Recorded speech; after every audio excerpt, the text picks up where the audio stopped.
ফরিদপুরে এবার পাটের ভালো ফলনের আশা করছেন চাষিরা, তবে উৎপাদন খরচ বেড়ে যাওয়ায় ন্যায্য মূল্য নিয়ে শঙ্কায় কৃষকরা। খাল বিলে পর্যাপ্ত পানি না থাকায় পাট জাগ দেয়া নিয়েও রয়েছে দুশ্চিন্তা। ফরিদপুর প্রতিনিধি শরীফুল ইসলামের প্রতিবেদন, জানাচ্ছেন রত্না জামান। বাংলাদেশের পাটের রাজধানী হিসেবে বিশ্বজুড়ে সমাদৃত ফরিদপুর প্রতিবছর জেলায় প্রায় ৮৬ থেকে ৮৭ হাজার হেক্টর জমিতে রেকর্ড পরিমাণ পাট উৎপাদন হয়।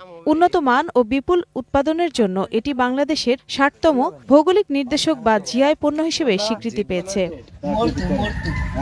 কৃষি সম্প্রসারণ অধিদপ্তরের তথ্য অনুযায়ী এবার জেলায় ৮৭,৪০২ হেক্টর জমিতে পাট চাষ হয়েছে। আবহাওয়া অনুকূলে থাকায় এবারও বাম্পার ফলনের আশা করছেন চাষিরা। ৫,০০০ করে সার লাগে, পরিত লাগে মনে করেন ১ বিঘে ৫-৭,০০০ টাকা, মোটামুটি ২০,০০০ টাকা ৩০,০০০ টাকা পড়ে যায়।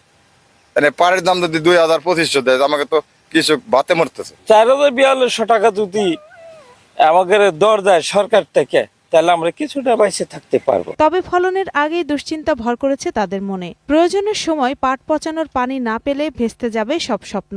তারপর আছে ন্যায্য মূল্য নিয়ে ভাবনা। কেজি পার পিসের দাম, পাটের দাম যা শুনতেছি, এরকম হলে হয়তো আমাকে রেহাবারি ধরা।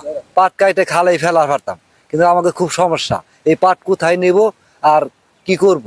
পাট জাগ নিয়ে চাষিদের দুশ্চিন্তা না করার পরামর্শ দিলেন কৃষি কর্মকর্তা। আগাম যে পাটগুলি আছে সেগুলিতে এবং আগামীতে যদি বৃষ্টি হয়ে থাকে, তাহলে আমাদের পাট পচনের ক্ষেত্রে তেমন কোনো সমস্যা হবে না। সোনালী আঁশ পাটের হারানো ঐতিহ্য ফেরাতে ন্যায্য মূল্য নিশ্চিতে সরকারকে সঠিক পরিকল্পনায় দাম নির্ধারণের দাবি জানিয়েছেন চাষিরা। রত্না জামান, গ্রিন নিউজ ডেস্ক।